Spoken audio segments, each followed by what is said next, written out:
In recent years, fascinating biblical discoveries have been uncovered at ancient Shiloh. This is where Joshua divided the land between the 12 tribes, where Hannah prayed for a son, and where the tabernacle stood for 40 years. Mayroong isang bagay na tunay na nakakaantig ng damdamin, lalo na kung ito ay konektado mismo sa mga pahina ng Biblia. Ang sinaunang Shiloh, isang lugar na nasa puso ng makasaysayang Israel, ay isa sa mga bihirang pook, kung saan ang Biblia ay tila bumabangon mula sa pahina, at nagiging totoo sa mga yapak.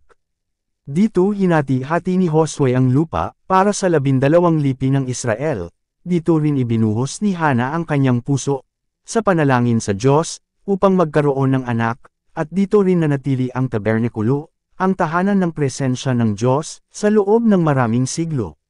Sa kasalukuyan, isa-isang nahuhukay ng mga arkeologo, ang mga patong ng ebidensyang nagpapatunay, sa katotohanang sinasabi ng Biblia, mula pa noong una. At ang mga natuklasang ito, ay hindi lamang kapana-panabik kundi napakalalim ng kahulugan. Unang nabanggit ang Shiloh sa Biblia sa Josue Kapitulo 18 versikulo 1 na nagsasabi, matapos nilang sakupin ang lupaing iyon, ang buong Israel ay nagtipon sa Shiloh at itinayo roon ang toldang tipanan. Ito ang naging sentrong lugar ng pagsamba, at sa loob ng humigit kumulang 369 na taon, nanatili ang tabernikulo sa mismong lugar na ito. Noong 2019, binisita ng CBN News reporter na si Chris Mitchell, ang lugar kasama si Dr. Scott Stripling, direktor ng proyekto ng paghuhukay. Ang kanilang mga natuklasan sa mga pagbisitang iyon, ay nagdulot ng paghanga sa parehong mga iskolar at mananampalataya. Nang unang magsimula si Stripling sa kanyang trabaho sa Shiloh, pawang mga maagang ideya at haka-haka lamang ang mayroon ang kanyang pangkat. Naniniwala sila na may nakatagong malalaking estruktura sa ilalim ng lupa, mga estrukturang maaaring direktang konektado sa mga kwentong nakatala sa kasulatan. Habang nagpapatuloy ang paghuhukay taon-taon, lalong lumino at naging kapanapanabik ang kanilang mga teorya. Isa sa pinakakapanapanabik na tuklas, ay isang estruktura, na pinaniniwalaan ngayon ni Stripling, na siyang mismong tarangkahan ng sinaunang Shiloh.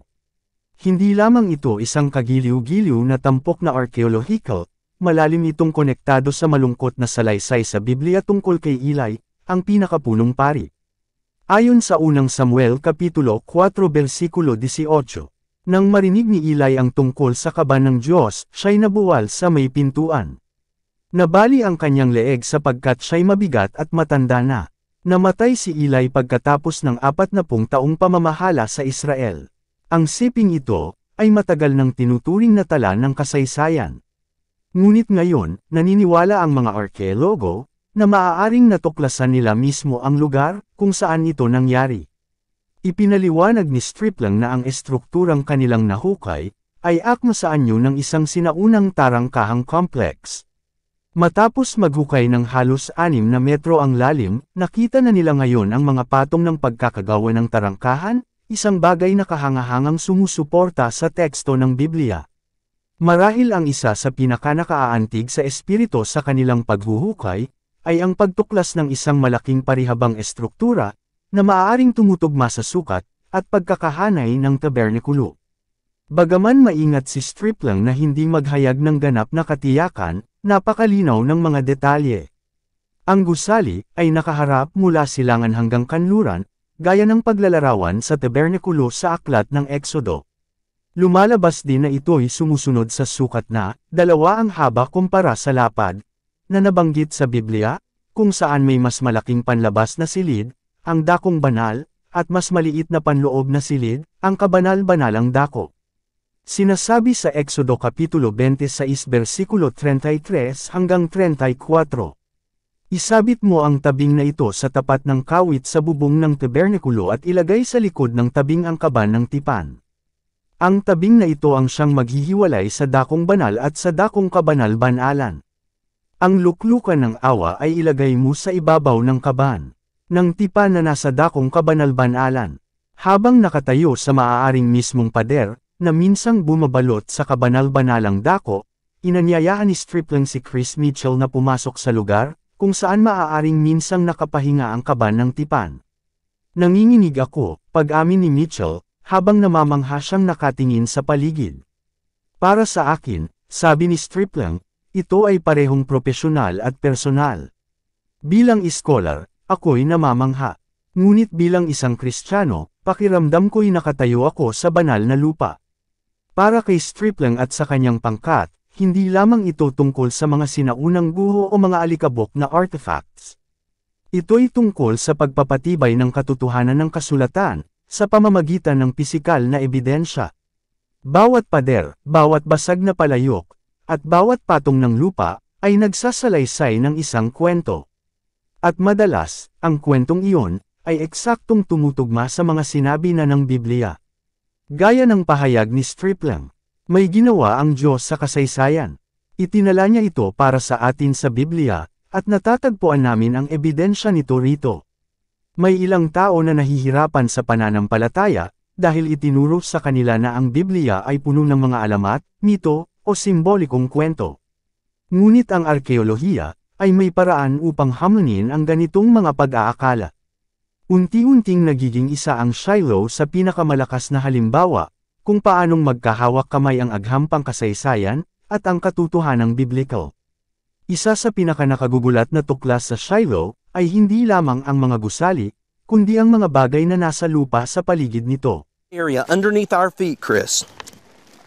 This is unexcavated. Underneath your feet and my feet is about this much of solid bone waiting to be excavated.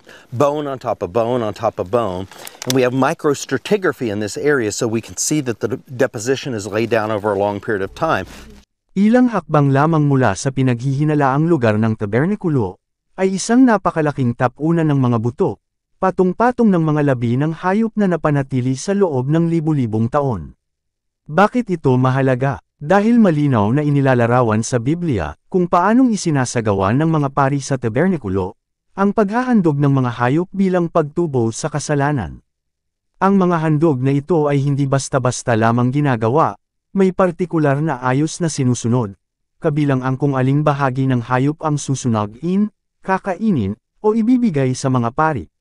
Sinasabi sa Levitico Kapitulo 7 versikulo 32 hanggang 33. Ang kanang hita naman ay ibibigay sa paring nagbuhos ng dugo sa altar at nagsunog ng tabang handog pangkapayapaan. At sa koleksyon ng mga buto, natuklasan ng pangkat ni Stripling, ang isang kakaibang bagay.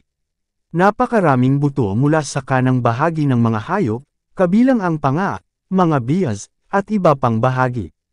Kung ito'y isang karaniwang tapunan lamang, dapat pantay ang bilang ng buto, mula sa kaliwa at kanan. Ngunit hindi iyon ang kanilang nakita. Ang mga pari ang nanirahan dito, paliwanag ni Stripling. At sinasabi ng Levitico na ang kanang bahagi ng hayop ay para sa mga pari. Hindi lamang kami naghuhukay ng mga buto. Naghuhukay kami ng kasulatan. Sa pagtatapos ng bawat araw ng paghuhukay, isang hudyat ng shofar ang tumutunog bilang tanda ng pagtatapos. Isa itong simbolikong tunog na umaalingaw-ngaw, mula sa sinaunang himig ng pananampalataya at kasaysayan ng Israel. Ngunit malayo pa ang katapusan. Taon-taon, nakatakda pang bumalik si Stripling, at ang kanyang pangkat, upang maghukay ng mas malalim sa nakaraan, at matuklasan ang higit pang mga lihim ng Shiloh. Ito ang ginagawa namin, sabi ni Stripling. Hindi lamang namin nilalakaran ang Biblia, kundi hinuhukay namin ang Biblia. At tunay ngang naghuhukay sila. Sa bawat batong nahahawi, at bawat butong natutuklasan, lalong nagiging malinaw, mas matingkad, at mas hindi mapasusubalian, ang mga kwento ng Biblia. Kung sakali mang magkaroon ka ng pagkakataong bumisita sa Israel, at lakaran ang mga sinaunang bato ng Shiloh, malaki ang posibilidad na magbago ang iyong buhay. May isang makapangyarihang bagay sa pagtayo sa parehong lugar kung saan naganap ang mga pangyayaring biblical, kung saan totoong mga tao ang nanalangin, nag-alay, nagdiwang, at lumuha sa harap ng Panginoon. At salamat sa arkeolohiya, ang mga kwentong iyon ay hindi nawala sa agos ng panahon. Narito pa rin ang mga ito, na panatili sa bato, sa lupa, at sa kasulatan. Gaya ng paalala sa atin ng Roma Kapitulo 15 versikulo 4. Anumang nasa kasulatan noon pang una ay nasulat sa ikatututo natin, upang sa pamamagitan ng pagtitiis at sa pagpapalakas ng loob mula sa kasulatan ay magkaroon tayo ng pag-asa. Ang sinaunang Shiloh ay patuloy na bumubulong ng mga kwento ng Biblia. At sa pamamagitan ng tapat na gawain ng mga arkeologo at ng mga mananampalataya, ang mga bulong na iyon ay nagiging sigaw, isang sigaw na nagpapahayag. Totoo, ang Biblia